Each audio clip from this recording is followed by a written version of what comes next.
اور فضل تلاش کرنے کیا مانا ہے کہ دوسری جگہ جا کر تجارت کرو، وہاں سے سامان لاؤ، درآمد کرو، برآمد کرو اور اس سے نفع کماؤ، لیکن تعبیر یہ ہے کہ اپنے پروردگار کا فضل تلاش کرو۔ سورہ مزمل میں اللہ تعالیٰ فرما رہے ہیں تہجد کی کا حکم دے رہے ہیں، تہجد کی فضیلت بیان فرما رہے ہیں، تو وہاں پر پھر یہ فرمایا کہ بہت سے لوگ یہ جو کچھ ہم نے کہا ہے کہ تم آدھی رات تک یا ایھا المزمل قم اللیل الا قلیلا، کہ زیادہ تر کھڑے رہو نا رات کو اور سوائے تھوڑے حصے کے، اور اگر چاہو تو اس میں سے کمی کر لو، کچھ بڑھا لو، یعنی زیادہ وقت گزارو کاہے میں؟ اللہ تعالیٰ کے سامنے سربسجود ہونے میں وقت گزارو۔ لیکن آگے پھر فرمایا کہ اللہ تعالیٰ جانتے ہیں سیکون منکم مرضی، تم میں سے کچھ لوگ بیمار ہوں گے، وآخرون یضربون فی الارض یبتغون من فضل اللہ، کچھ ایسے ہوں گے جو سفر کر رہے ہوں گے۔ سفر کیوں کر رہے ہوں گے؟ اللہ تعالیٰ کا فضل تلاش کرنے کے لیے، یعنی روزی تلاش کرنے کے لیے سفر کر رہے ہیں، تجارت کا۔ تو یہ اس کے بارے میں فرمایا، اس کے لیے تخفیف کر دی، اس کے لیے تخفیف کر دی کہ فقرؤوا ما تیسر من القرآن، تو جتنا ہو سکے اتنا پڑھ لیا کرو۔ تو جگہ جگہ قرآن کریم رزق حاصل کرنے کے ذرائع کو اور روزی کمانے کے ذرائع کو تعبیر کرتا ہے فضل من رب اللہ، اللہ کا فضل، اب تمہارے پروردگار کا فضل۔ یہ کیوں کر رہا ہے؟ سیدھا سادہ لفظ کہتے ہیں تجارت کا، زراعت کا، روزی کمانے کا، رزق حاصل کرنے کا، لیکن بار بار جہاں ذکر آتا ہے رزق کا تو فضل من ربکم، تمہارے اللہ کا فضل ہے، تمہارے پروردگار کا فضل، یہ بتانے کے لیے کہ کسی وقت اس دھوکے میں نہ پڑ جانا کہ جو کچھ تمہیں رزق حاصل ہو رہا ہے وہ صرف تمہاری قوت بازو کا کرشمہ ہے۔ قوت بازو کا کرشمہ نہیں ہے، اللہ کا فضل ہے۔ اگر فرض کرو کہ تم ایک کسان ہو تو زیادہ سے زیادہ کیا کام کرو گے؟ بھئی زمین کو ہموار کر لو گے اور اس میں بیج ڈال دو، پانی دے دو، بس۔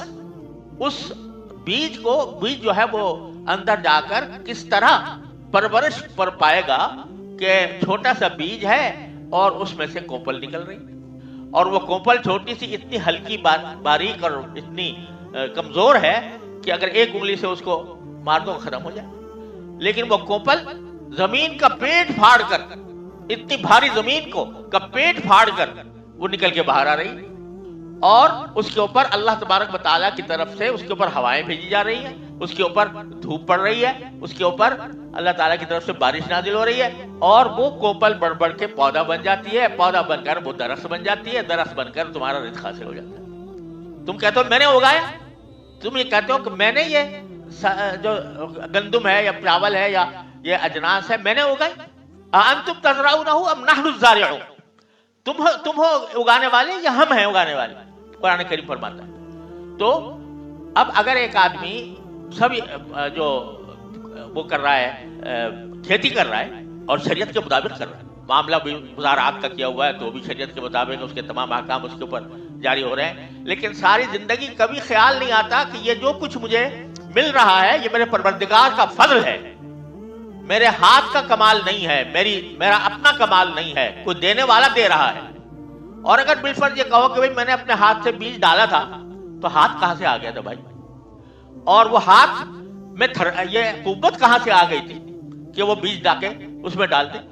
اگر کسی وقت میں تو اس اللہ تبارک و تعالیٰ کا حکم آ جائے، ہاتھ چھل ہو جائے، مفلوج ہو جائے، کیا کر لو گے؟ تو لہذا یہ جو کچھ تم کھیتی کر رہے ہو، یہ جو کچھ نکل رہا ہے، یہ تمہارے قوت بازو کا کرشمہ نہیں ہے، یہ اللہ جل جلالہ کے فضل کا کرشمہ ہے کہ اس کے ذریعے تمہیں رزق دے رہا ہے۔ تم اگر فرض کرو تاجر ہو تو زیادہ زیادہ کیا کرتے ہو؟ زیادہ سے زیادہ یہ کرتے ہو کہ بھئی تھوڑا بہت سرمایہ کہیں سے اکٹھا کیا اور دکان خرید لی اور اس کے اوپر کوئی کام شروع کر دیا، مال لا کے ڈال دیا اور بیٹھ گئے بیچنے کے لیے۔ تو اول تو یہ سارا پیسہ کہاں سے آ گیا تھا، اور یہ تم نے مال تمہارے پاس کہاں سے آ گیا تھا، یہ تمہارے اندر صلاحیت کس نے پیدا کر دی تھی کہ اس کو تجارت کرنے کا سلیقہ آ جائے تمہیں؟ اور پھر اگر دکان کھول کے بیٹھ گئے، گاہک آتا ہی نہیں، دکان بھری ہوئے سامان سے اور گاہک نہیں آ رہا، تو کہاں کیا فائدہ اس تجارت کا؟ لیکن وہ کون ہے جو گاہک بھیج رہا ہے؟ وہ کون ہے جو تمہارے پاس گاہک بھیج رہا ہے اور اس گاہک کے بھیجنے کے نتیجے میں تم نفع کما رہے ہو؟ یہ کبھی خیال آتا ہے؟ قرآن اس طرح متوجہ کرتا ہے کہ فضلا من ربکم، گاہک جو ہے وہ بھیجنے والے بھی ہم ہی تو ہیں. تم نے زیادہ سے زیادہ تم نے اعلان کر دیا بھائی جس کو لینا ہو آ کے لے جائے. کسی کے دل میں یہ خیال پیدا کرنا کہ جا کے وہاں سے مال خرید لو، یہ کون پیدا کر رہا ہے اس کے دل میں؟ اللہ اکبر. سعودی عرب میں ایک مرتبہ تو اوسط گیا تھا جب بہت کم عمر تھا، 8-9 سال عمر تھی. حضرت والد صاحب سن 1951 میں، یعنی تقریباً 49 اور 23 میں کتنے سال ہو گئے؟ ہاں 74 سال.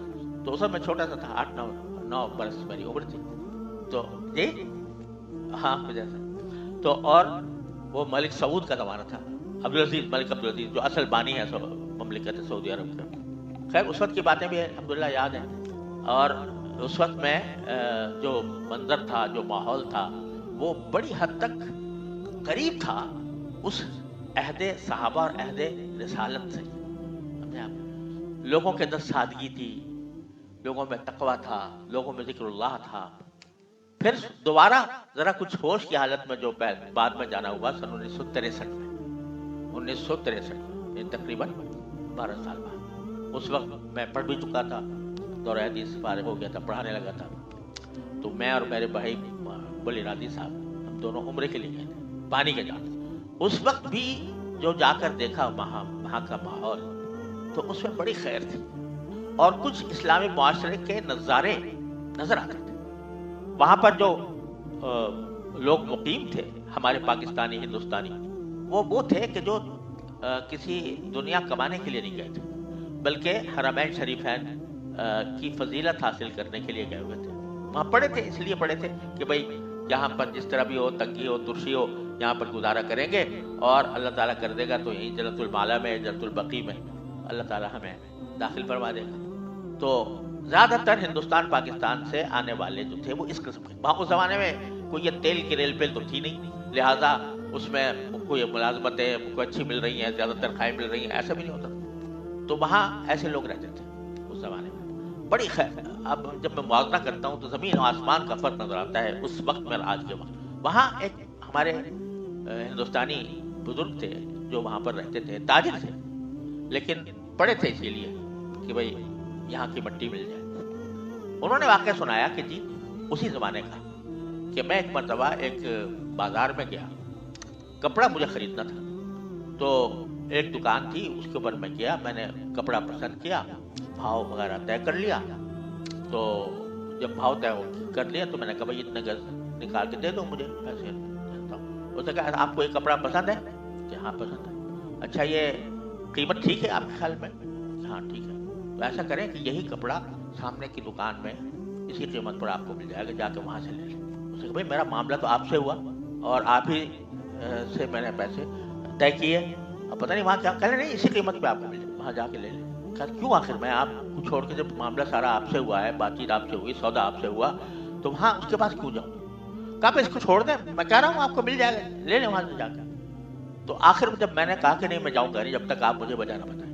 اس نے کہا جی وجہ یہ ہے کہ صبح سے میرے پاس 5-7 گاہک آ چکے ہیں اور مجھے کافی پیسے مل گئے ہیں 5-7-10 گاہکوں سے.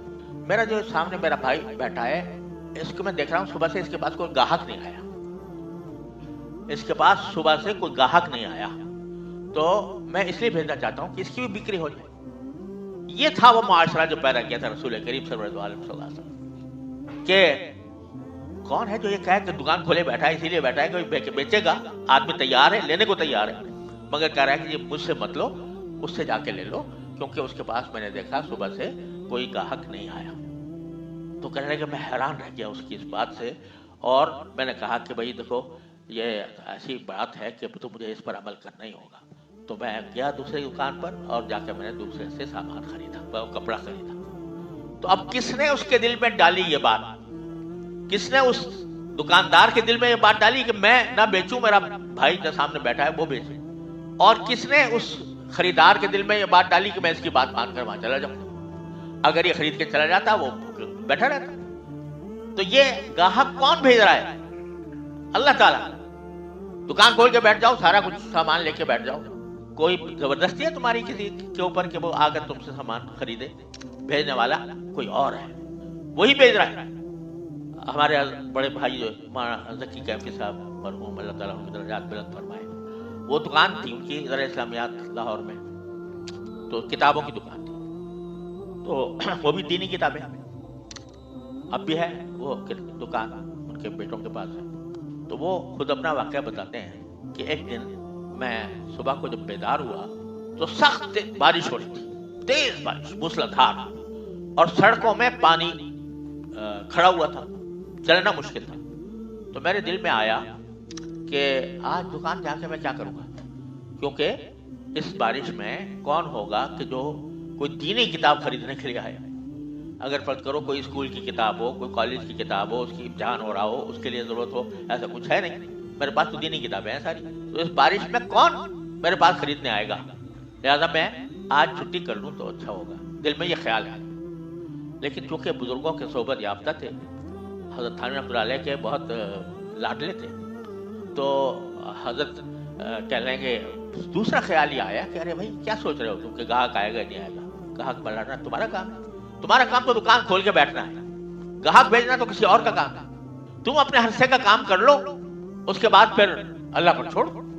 تو کہتے ہیں میں گھٹنے گھٹنے پانی میں سے گزر کر جا کر میں دکان کھولی اور بیٹھ گیا، جا کے قرآن شریف پڑھنا شروع کر، قرآن شریف بہت پڑھتے تھے ماشاءاللہ، تو میں جا کے بیٹھ گیا، اور کہنے لگے کہ اس کے بعد میں نے دیکھا کہ لوگ چھتری لگا لگا کر آ کر کتابیں خرید رہے ہیں، چھتری لگا لگا کر لوگ آ رہے ہیں اور خریداری کر رہے ہیں۔ تو بھائی یہ ہے فضل من ربکم، یہ تمہارے پروردگار کا فضل ہے جو کچھ بھی حاصل ہو رہا ہے۔ دکان کھول رکھی ہے تو، کاشت کر رہے ہو تو، کہیں ملازمت کر رہے ہو تو، کون ہے جس نے تمہارے ملازم رکھنے والے کے دل میں یہ خیال پیدا کیا کہ تمہیں ملازم رکھ لے؟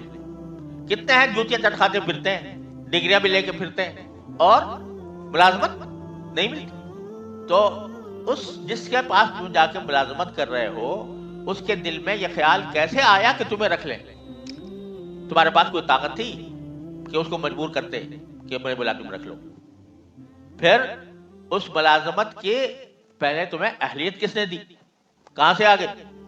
اور پھر اس ملازمت کے اندر مناسب تمہاری تنخواہ مقرر ہو گئی۔ یہ سب کون کر رہا ہے؟ یہ سوائے اللہ جل جلالہ کے فضل کے اور کچھ نہیں ہے۔ تو کسی قسم کی بھی روزی ہو، چاہے کاشتکاری ہو، چاہے تجارت ہو، چاہے ملازمت ہو، کوئی چیز بھی ہو، وہ پروردگار کے فضل کے بغیر تمہاری ضروریات کو پورا نہیں کر سکتی۔ اور پھر چلو گنتی میں تم نے کچھ روپے کما لیے، چاہے زراعت سے کمائے، چاہے تجارت سے کمائے، چاہے ملازمت سے کمائے، اس گنتی میں اتنی طاقت پیدا ہو جائے کہ تمہاری ضروریات پوری کر دے۔ آج آپ دیکھو ایسے بھی ہیں جن کی تنخواہ لاکھ ہے، لاکھ سے اوپر ہے، ایسے بھی ہیں جن کی روزانہ آمدنی لاکھوں میں ہے، اور وہ بھی ہیں جن کے ماہانہ تنخواہ 30,000 ہے یا 35,000 ہے کہ نہیں؟ لیکن اللہ تعالیٰ وہ 35,000 والے کو بھی کھانا دے رہا ہے اور لاکھ والے کو بھی دے رہا ہے، اور جو حلال طریقے سے کما رہا ہے 30-35، تو اس کو ایسا ضمیر کا سکون اللہ نے عطا فرمایا ہے جو بڑے بڑے لکھ پتیوں اور کروڑ پتیوں کے کو حاصل نہیں ہے۔ لہذا معاملات کا ایک پہلو شریعت والا ہے جو فقہ بیان کرتا ہے، یہ حلال، یہ حرام، یہ جائز، یہ ناجائز وغیرہ وغیرہ، یہ مکروہ، یہ فاسد، یہ باطل۔ لیکن یہ پہلو کہ آدمی جب اپنے روزی کمانے کا کوئی بھی اقدام کرے تو اس کا تعلق اللہ کے ساتھ جڑا رہے۔ کیا جڑا رہے؟ کہ یہ دینے والا وہی ہے، اسی کا فضل و کرم ہے کہ جس کی وجہ سے مجھے یہ روزی مل رہی ہے۔ اس بات کا اس کے دل میں یہ بات اس طرح گھر کر جائے کہ ہر لمحے اس کو یہ مستحضر ہے۔ یہ کام کراتا ہے طریقت اور تصوف، یہ کراتا ہے کہ تم بے شک تجارت کرو، بے شک زراعت کرو، بے شک ملازمت کرو، لیکن یہ بات کسی وقت تمہارے دل سے غائب نہ ہو کہ دینے والا اللہ تبارک و تعالیٰ ہے، اور میں سے زیادہ سے زیادہ مجھے تھوڑی کوشش کرنی ہے، اس کوشش کے لیے بھی میں محتاج ہوں اللہ تبارک و تعالیٰ کی، اور لہذا میں ہر قدم پر اپنے پروردگار سے رابطہ قائم رکھوں، رابطہ قائم رکھوں. جا رہا ہوں، دکان کھول رہا ہوں، تو میرا رابطہ اللہ تعالیٰ سے ہو. یا اللہ میں دکان تو کھول رہا ہوں، اس میں پھر برکت آپ عطا فرمائیے. کوئی آمدنی ہوئی ہے تو اس پر اللہ تعالیٰ کا شکر ادا کر کے یا اللہ آپ نے فضل و کرم سے یہ مجھے آمدنی عطا فرما دی، یا اللہ اس کو میرے لیے مبارک فرما دیجیے گا، اس میں برکت ڈال دیجیے گا. یہ عادت بن جائے، عادت بن جائے. ایک تو بات ہوتی ہے جسے تھیوری کی بات کہتے ہیں، نظریے کی بات کہتے ہیں. نظریہ تو الحمدللہ سب کو حاصل ہے کہ نہیں، عقیدہ ہے کہ نہیں. یہ عقیدہ ہے اور یہ نظریہ پتہ ہے کہ بھئی جو کچھ مل رہا ہے اللہ تعالیٰ کی طرف سے مل رہا ہے. لیکن وہ اس کا دھیان رہتا ہے کہ نہیں رہتا؟ وہ دھیان رکھواتا ہے طریقت والا، وہ دھیان پیدا کرتا ہے. یہ دھیان پیدا کرتا ہے. ورنہ قارون تھا، قارون سے کہا تھا کہ قارون کو جب بڑا خزانہ، قرآن میں یہ ہے کہ اس کے خزانے ایسے تھے کہ صرف اس کی چابیاں جو ہیں، صرف چابیاں اتنی بھاری تھیں کہ ایک پوری جماعت اس کو اٹھایا کرتی تھی. چابیوں اتنے خزانے پھیلے ہوئے تھے. تو اس سے کہا کہ ابتغ فیما آتاک اللہ آخر، کہ تمہیں جو کچھ اللہ نے دیا ہے اس میں تم اپنی آخرت کا سامان کرو. وابتغ فیما آتاک اللہ دار الآخرہ ولا تنس نصیبک من الدنیا، اور دنیا کے اندر تمہیں جو حصہ اللہ نے دیا ہے اس کو بھولو نہیں. ہم یہ نہیں کہہ رہے کہ مال کو سب سارے صدقہ کر دو، اپنا حصہ رکھو. وَأَحْسِن كَمَا أَحْسَنَ اللَّهُ إِلَيْكَ، اور جس طرح اللہ نے تم پر احسان کیا تم بھی احسان سے کام لو. وَلَا تَبْغِ الْفَسَادَ فِي الْأَرْضِ، اور زمین میں فساد پھیلانے کی کوشش نہ کرو. جب اس سے یہ کہا گیا کیا جواب دیتا ہے؟ انما اوتیتہ علی علم، یہ سارا جو کچھ مجھے مال ملا ہے یہ تو میرے علم کی بنیاد پر، مجھے علم ہے کہ کس طرح پیسہ کمایا جاتا ہے، اس علم کی بدولت مجھے سب کچھ مل گیا. تو یہ قانونی ذہنیت ہے کہ جو کچھ ملا میری صلاحیت سے ملا، میری قوت بازو سے ملا، میری محنت سے ملا، میری کوشش سے ملا. یہ قانون والی ذہنیت. اور ایک مسلمان کی ذہنیت جو اللہ تعالیٰ چاہتے ہیں کہ ہر مسلمان کے دل میں پیوست ہو، وہ یہ کہ ملا ہے، جو کچھ ملا ہے وہاں سے ملا ہے. ہاتھ پاؤں میں طاقت ملی ہے تو وہاں سے ملی ہے. ذہن اور دماغ میں طریقے آئے ہیں تو وہ وہاں سے آئے ہیں. جو کام میں کر رہا ہوں اس کام کے اندر رزق دینے والا کوئی اور ہے، میں نہیں ہوں. یہ نظریہ اور عقیدہ تو ہے، لیکن یہ نظریہ اور عقیدہ دل میں اس طرح سما جائے کہ جب کوئی نعمت حاصل ہو رہی ہے فوراً اللہ تعالیٰ کی طرف رجوع کر کے شکر ادا کرے. ایک مرتبہ بھائی سوچ کے بیٹھ گئے کہ بھئی جو کچھ ہو رہا ہے اللہ تعالیٰ کے فضل سے ہو رہا ہے، بس سوچ کے بیٹھ گئے تو عقیدہ تو صحیح ہو گیا الحمدللہ. لیکن دھیان نہیں ہے. جب معاملہ ہو رہا ہے، پیسے آ رہے ہیں، گاہک پہنچ رہے ہیں، پودا اگ رہا ہے، پھل بن رہا ہے، پھل حاصل ہو رہا ہے، اس وقت یہ دھیان نہیں ہے. تو طریقت یہ کہتی ہے کہ یہ دھیان اپنے رگ و پے میں سنبھالو، یہ طریقت کہتی ہے. تو طریقت جو ہے وہ درحقیقت شریعت ہی کا تکملہ ہے، اس کی روح ہے کہ جو فقہی احکام پڑے ہیں، جائز اور ناجائز کے احکام پڑے ہیں، وہ اللہ تبارک و تعالیٰ سے تمہیں جوڑ دیں. سارے تصوف کا حاصل یہ ہے کہ بندے کا تعلق اپنے پروردگار سے ایسا مضبوط ہو جائے کہ چلتے پھرتے اٹھتے بیٹھتے کسی وقت وہ دماغ سے جدا نہ ہو. یہ ہے طریقت کا حاصل. ہمارے حضرت والا اس کی مثال دیا کرتے تھے کہ جیسے ایک بچہ ہوتا ہے تو وہ نادان بچہ وہ کہیں باہر کھیلنے کے لیے گیا، کسی نے اس کو ستا دی، کوئی مار دیا یا کوئی تکلیف پہنچا دی، تو بے ساختہ اس کے منہ سے کیا نکلتا ہے؟ امی. بے ساختہ اس کے منہ سے، حالانکہ پتا ہے کہ امی ہے نہیں یہاں پر، لیکن آواز اسی کو دے گا کیونکہ جانتا ہے کہ میری جو کچھ کائنات ہے وہ میری ماں ہے اور میری ساری ضرورت کو پورا کرنے والی وہ ہے. تو اگرچہ وہ سامنے نہیں ہے پھر بھی اسی کو پکارے گا. تو ہمارے فرمایا کرتے تھے کم از کم ایسے تو بن جاؤ جیسے کہ بیٹا ماں کے ساتھ ہوتا ہے، کہ ہر وقت اسی کو پکارو. جو تکلیف آ رہی ہے وہ اس سے کہو، جو پریشانی ہے وہ اس کے سامنے کہو. دوسروں سے کہتے پھرنے سے کچھ فائدہ نہیں ہے، اس سے کہو جو دینے والا ہے، جو فضل اپنے فضل سے تمہیں عطا فرماتا ہے. یہ عادت ڈالنا مقصود ہے طریقت کا کہ ہر وقت تو جو کچھ بھی ہے، مال ہے، پیسے ہیں، لیکن دل ان میں اٹکا ہوا نہیں. دل ایک ہی کے لیے ہے، ایک ہی کے لیے اللہ نے بنایا ہے. اور وہ اللہ تبارک و تعالیٰ کی ذات ہے۔ اس میں کوئی اور چیز جو ہے وہ داخل ہو کر وہ اللہ تبارک و تعالیٰ کے ذکر سے انسان کو غافل کر دیتی ہے۔ لہذا دل کو سنبھال کے رکھو اور اس کو صرف اللہ کے لیے مخصوص رہنا۔ میرا ایک شعر ہے کہ پہلے کبھی میں آسی تقل کیا کرتا، الف سین سے عین صاد سے نہیں، آسی متاع قلب کو رکھنا سنبھال کر، آسی متاع قلب کو رکھنا سنبھال کر، قسمت سے اس گوہر پہ دل اس دل ربا کا ہے، قسمت سے اس گوہر پہ دل اس دل ربا کا ہے۔ یعنی اللہ تبارک و تعالیٰ نے یہ دل بنایا کس لیے؟ اپنے لیے۔ تو وہ چاہتا ہے کہ یہ دل اللہ تبارک و تعالیٰ کے ذکر سے، اس کی یاد سے، اس کے شکر سے، اس کی عظمت سے، اس کی حکمت سے ہر وقت اس میں مشغول رہے۔ تو آسی متاع قلب کو رکھنا سنبھال کر، قسمت سے اس گوہر پہ دل اس دل ربا کا ہے۔ تو اس لیے یہ تو اللہ نے اپنے لیے بنایا، اور یہ دل اللہ کے لیے اس وقت بنتا ہے جبکہ اس پر چوٹیں پڑے۔ چوٹیں پڑے کہے گی کہ خواہشات نفس جو ہے وہ دل کو للچا رہی ہے، یہ کام کر لو بڑا مزہ آئے گا، یہ گناہ کر لو بڑا لطف آئے گا۔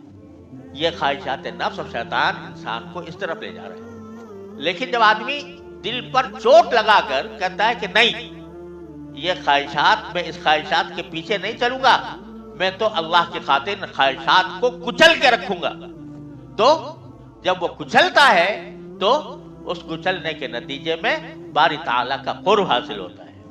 قلب میں باری تعالیٰ برود مسعود فرماتے ہیں جب آدمی اس کو چوٹ لگاتا ہے۔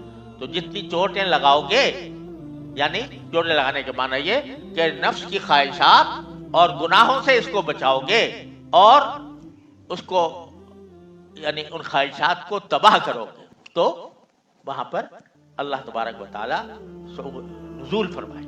پھر اگر خالی رکھو گے اس کو اللہ تعالیٰ کے ذکر سے تو خانہ خالی نہ دیو نہیں گرا، جو خالی گھر ہوتا ہے اس کو آ کر جن پکڑ لے، جن داخل ہو جاتے ہیں۔ تو اگر اس دل کو اللہ تعالیٰ کے ذکر سے خالی کیا تو اس میں وہ جنات شیطان داخل ہو جائیں گے اور تمہیں گناہوں کی طرف لے جائیں گے۔ لہذا ذکر سے اس کو آباد رکھو۔ اللہ اکبر، جتنا اس کو توڑو گے خواہشات کو، اتنا ہی اللہ تبارک و تعالیٰ کا قرب آ جائے گا۔ اقبال نے بڑی خوبصورت بات کہی ہے کہ نہ بچا بچا کے تو رکھ اسے کہ یہ آئے نہ ہے وہ آئے نہ، وہ دل کو کہہ رہا ہے، نہ بچا بچا کے تو رکھ اسے کہ یہ آئے نہ ہے وہ آئے نہ، جو شکستہ ہو تو عزیز طرح نگاہ آئے نہ ساز۔ جب یہ دل ٹوٹتا ہے تو زیادہ عزیز ہو جاتا ہے اس آئینہ بنانے والے کی نگاہ میں، اس کے نزدیک زیادہ عزیز ہو جاتا ہے، زیادہ پیارا ہو جاتا ہے کہ یہ شخص اپنے خواہشات نفس کو میری خاطر کچل رہا ہے، تو وہ پھر اس کی تجلیات قلب پر وارد ہوتی ہے۔ اللہ اکبر۔ میرا بھی ایک شعر ہے کہ درد دل دے کے مجھے اس نے یہ ارشاد کیا، درد دل دے کے مجھے اس نے یہ ارشاد کیا، ہم اسی گھر میں رہیں گے جسے برباد کیا۔ تو وہ یہ ایک مرتبہ درد اللہ تعالیٰ پیدا فرما دے اپنی رحمت سے ہم سب کے اندر کہ دل جو ہے نا وہ ہر وقت مشغول ہو یا اللہ کے ذکر سے، یا اللہ سے مانگنے سے، یا اللہ کا شکر ادا کرنے سے، ہر وقت اس کام میں مشغول ہو۔ جو کوئی چھوٹی سی چھوٹی حاجت پیش آئی اللہ تعالیٰ سے مانگ لی، چاہے دل میں مان لو، یا اللہ یہ کام کر دے، یا اللہ یہ کام کر دے، یا اللہ یہ کام کر دے۔ دل یہ ہر وقت اس طرف لگا رہے، اور جب کوئی نعمت حاصل ہو تو دل اس پر شکر ادا کرے۔ اللہ لک الحمد لک الشکر، آپ کا فضل و کرم ہے، آپ کا شکر ہے کہ مجھے یہ نعمت حاصل ہو۔ اور اچھی حالت میں دل اللہ تبارک و تعالیٰ کی طرف متوجہ رہے۔ تو یہ چیز جو ہے یہ طریقت ہے۔ حضرت حکیم الامت قدس تعالیٰ سرہ کا یہ ارشاد میں نے بار بار سنایا ہے، اور جتنی بار سنایا جائے اتنا ہی فائدہ مند ہے۔ فرمایا کہ وہ ذرا سی بات جو حاصل ہے تصوف کا، یہ کون کہہ رہا ہے؟ حکیم الامت، جنہوں نے طریقت کی وادی کو چھان کر اور اس کے تمام نشیب و فراز سے گزر کر اس کے اوپر علوم و معارف کے دریا بہا کر، کتابیں لکھ کر، باز کہہ کر تصوف کی ساری وادی کو چھانا۔ اب وہ کہہ رہا ہے وہ ذرا سی بات جو حاصل ہے تصوف کا یہ ہے کہ جب کبھی